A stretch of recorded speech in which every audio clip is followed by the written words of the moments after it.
পিতা পুত্র সরকারি অফিসে চাকরি করার সুবাদে অ্যাসিল্যান্ড অফিসের প্রভাব খাটিয়ে প্রবাসীর জমি দখল করার পায়তারা করছে বলে অভিযোগ করেছেন ইতালি প্রবাসী হাবিবুল্লাহর ভাই আসাদুজ্জামান নূর। গাজীপুর প্রেস ক্লাবের হল রুমে সংবাদ সম্মেলনে এসব কথা বলেন তিনি। মঙ্গলবার সংবাদ সম্মেলনে লিখিত বক্তব্যে আসাদুজ্জামান নূর জানান, তার ভাই হাবিবুল্লাহ কাপাসিয়ার মাটিকাটা মৌজায় তাদের প্রতিবেশীর 47.25% জমি ক্রয় করে শান্তিপূর্ণভাবে বুক দখল করে আসছেন। এমনটা অবস্থায় ওই জমির উপর কুদৃষ্টি পড়ে কাপাসিয়া উপজেলার অ্যাসিল্যান্ড অফিসের পিয়ন সুলাইমান ও তার পুত্র পিআইও অফিসের পিয়ন সুমনের।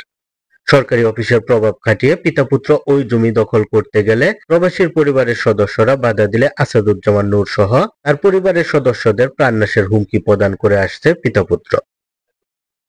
এ সময় নিরাপত্তাহীনতায় ভোগা পরিবারের সদস্যরা দ্রুত সময়ের মধ্যে প্রশাসনের হস্তক্ষেপ কামনা করছেন। সুলাইমান পিতা মৃত আদম আলী কাপাসিয়া অ্যাসিল্যান্ড অফিসের পিউন হিসাবে বর্তমানে আছেন। দ্বিতীয়, সুমন পিতা সুলাইমান উপজেলার পিআইও অফিসের পিউন হিসাবে কর্মরত আছেন।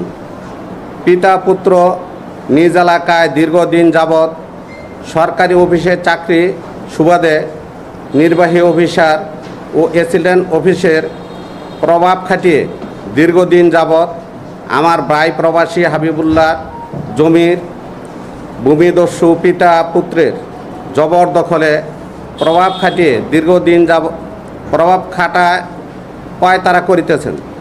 আমি বাধা দিলে আমাকে প্রাণনাশের হুমকি প্রদান করে আসছেন।